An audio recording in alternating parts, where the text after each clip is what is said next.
പറയുന്നത് കേൾക്കാനായിട്ട്, അതായത് നിയമപരമായിട്ടുള്ള കാര്യങ്ങൾ ചൂണ്ടിക്കാണിച്ചു കഴിഞ്ഞാൽ കൊടുക്കണം. 2010 വന്നു, 13 വർഷമായി. ഇപ്പൊ എത്ര സ്ഥലത്ത് റഫറൻഡം നടന്നു? ബേസിക് സാലറി ഒരിക്കലും തീരാത്തൊരു പ്രസ്ഥാനമായി.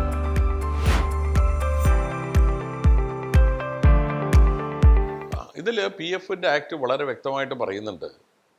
അത് എംപ്ലോയീസ് പ്രൊവിഡന്റ് ഫണ്ട് സ്കീമിന്റെ പാരഗ്രാഫ് 26 പറയുന്നത്, once this paragraph has become applicable to an establishment, all the employees except excluded employees are required and entitled to become the member എന്നാണ് പറഞ്ഞിരിക്കുന്നത്.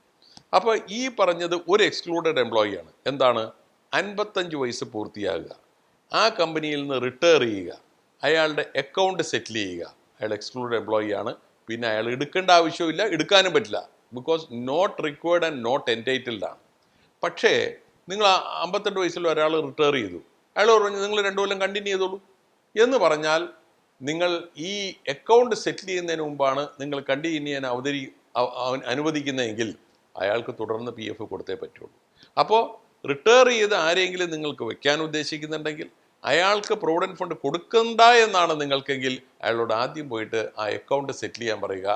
അങ്ങനെ 55 വയസ്സ് കഴിഞ്ഞ് കമ്പനിയിൽ നിന്ന് റിട്ടയർ ചെയ്ത് അക്കൗണ്ടും സെറ്റിൽ ചെയ്ത് കഴിഞ്ഞാൽ മാത്രമേ എക്സ്ക്ലൂഡഡ് എംപ്ലോയി ആവുന്നുള്ളൂ. പിന്നെ നിങ്ങൾ അയാൾ എടുക്കാൻ പറ്റേയില്ല. Great Leap, encouraging employment values.